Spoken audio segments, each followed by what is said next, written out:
Shalom saudara yang dikasih Tuhan, kita berjumpa kembali dalam pesan pastoral. Saya berikan tema hidup yang diubahkan oleh Kristus. Bahan bacaan kita Injil Lukas pasal 19 ayat pertama sampai dengan ayat yang ke-10. Hari ini kita belajar dari seorang yang bernama Sakius, kepala pemungut cukai, dan ia seorang kaya yang hidupnya diubahkan oleh Tuhan Yesus.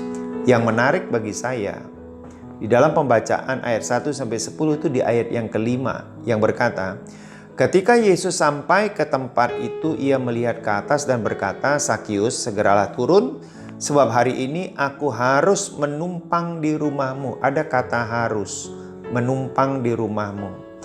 Nah, saudara yang dikasih oleh Tuhan, Tuhan Yesus ini luar biasa. Di dalam kehidupannya, misinya selalu mencari jiwa-jiwa yang terhilang. Termasuk juga Sakius yang ditemukan pada waktu itu. Nah, siapakah Sakius? Arti kata Sakius itu tulus, bersih, suci. Tapi sayang, nama daripada Sakius itu dengan kehidupannya bertolak belakang. Juga perilaku dengan perbuatannya tidak menunjukkan ketulusan, bersih, dan suci dalam hidupnya. Sakius adalah kepala pemungut cukai. Dia orang kaya, mencari nafkah dengan cara mengumpulkan pajak lebih banyak daripada yang seharusnya ia peroleh dari rakyat. Sebab itu para pemungut cukai pada waktu itu dipandang rendah oleh masyarakat, bahkan dipandang sebagai pengkhianat. Nah, bagaimana seorang Sakius itu dapat berubah ketika dia berjumpa dengan Tuhan Yesus secara pribadi? Jadi kunci perubahan dari Sakius pada waktu dia berjumpa dengan Tuhan Yesus secara pribadi. Mari kita akan lihat bagaimana proses perubahan itu terjadi. Yang pertama, ia menerima Yesus Kristus dengan sukacita. Ayat kelima dan keenam dikatakan, ketika Yesus sampai ke tempat itu, ia melihat ke atas dan berkata, Sakius, segera turun, sebab hari ini aku harus menumpang di rumahmu. Lalu Sakius segera turun dan menerima Yesus dengan sukacita. Ada kata sukacita. Pertama, Sakius menerima Tuhan Yesus dengan sukacita. Bapak Ibu yang dikasihi oleh Tuhan, Sakius ini kategori orang berdosa. Sebab itu para orang Farisi pada waktu itu, mengapa Tuhan Yesus itu mampir di rumah orang berdosa. Jadi Sakius itu kategori orang berdosa.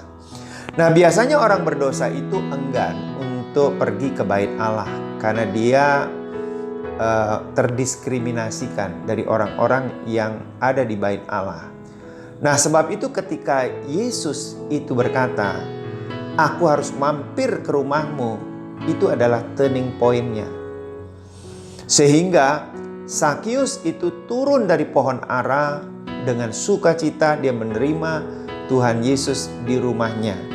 Bapak Ibu yang dikasihi oleh Tuhan, demikian juga dalam kehidupan kita pada zaman sekarang ini, ketika ada panggilan Allah, ketika Roh Kudus melawat hati kita, seharusnya kita turun dari kehidupan kita, turun dari kesombongan kita, turun dari keangkuhan kita, turun dari kedegilan kita. Kita harus merendahkan diri, datang di hadapan Tuhan, menerima Yesus sebagai Tuhan dan Juru Selamat dengan sukacita.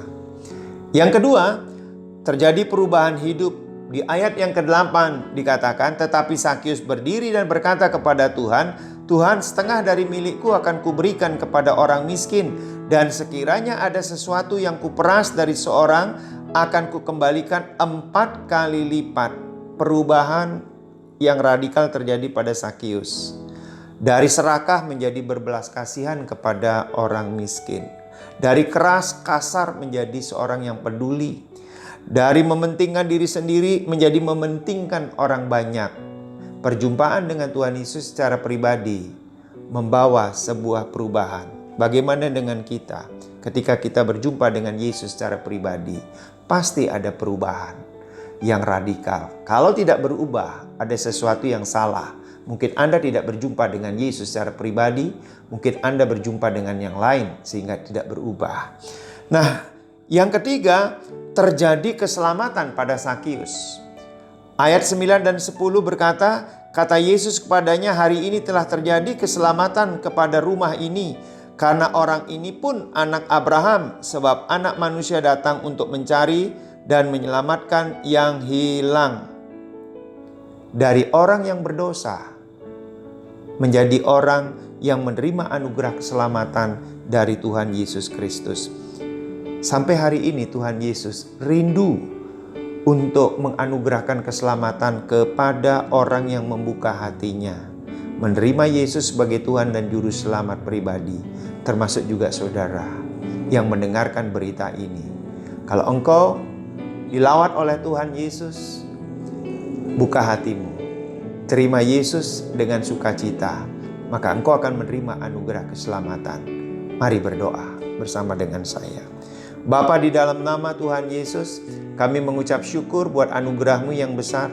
Kalau hari ini kami boleh mendengar dari firman Tuhan bahwa Engkau menganugerahkan keselamatan bagi setiap orang yang merindukan Engkau. Itu sebabnya kami membuka hati untuk menerima Engkau sebagai Tuhan dan Juru Selamat pribadi, dan jadilah Tuhan di dalam hidup kami. Di dalam nama Tuhan Yesus. Amin.